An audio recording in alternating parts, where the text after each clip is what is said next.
ភ្នែកលើផ្លូវជាតិលេខំបានចប់រឿងរ៉ាវនៃការបាត់បង់មនុស្សជាច្រើនចេញពីផ្ទះដោយក្តីសង្ឃឹមតែមិនបានវិលត្រឡប់ទៅផ្ទះវិញ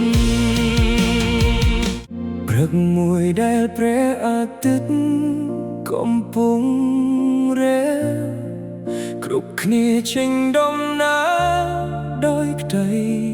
សង្ឃឹមគ្មានអ្នកណាដឹងថាថ្ងៃនោះនឹងក្លាយជាអនុស្សាវរីយ៍ដ៏ឈឺចាប់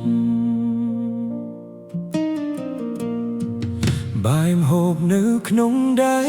មិនទាន់បានបរិភោគស្នាមញញឹមនៅលើមុខ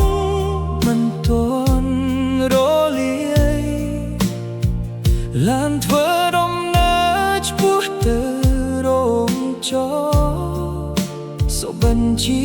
ច្រើនកំពុងរង់ចាំខាងមុខ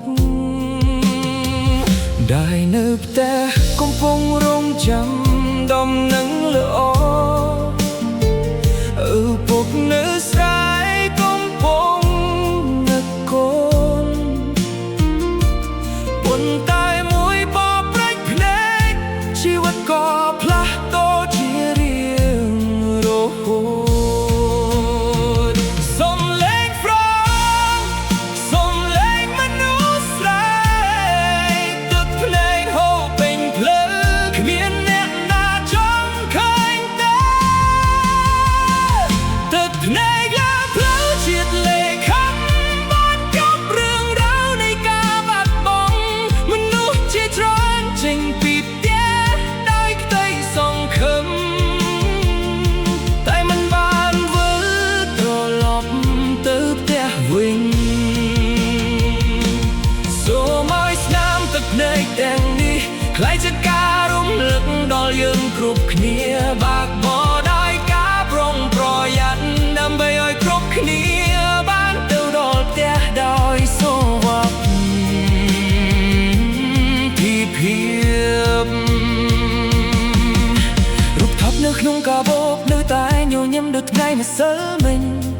ក្តីស្រមៃដែលមិនទាន់បានសម្រេចបានសល់ទុកត្រង់ការចងចាំអ្នកដែលរងចាំនៅផ្ទះនៅតែបើកទ្វារមើលភ្លឺដោយសង្ឃឹមថានឹងឃើញមនុស្សជាទីស្រឡាញ់ត្រឡប់មកវិញ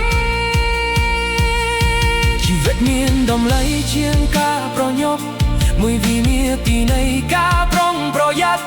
ឲ្យការពីជីវិតមនុស្សជាច្រើនកុំឲ្យទឹកភ្នែកខូរឡើងមិនដងទៀតទឹកភ្នែកលើផ្លូវជាតិលេខំ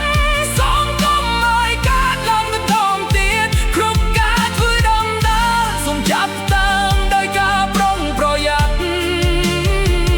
ឲ្យគ្រប់គ្នាបានទៅដល់គំដៅហើយបានត្រឡប់ទៅផ្ទះវិញដោយស្នាមញញឹមមិនមែនដោយទឹកភ្នែកសូមគោរពដល់អ្នកដែលបានបាត់បង់សូមថែរក្សាជីវិតរបស់អ្នកដទៃគ្រប់ដំណើរសូមឲ្យមានសុវត្ថិភាព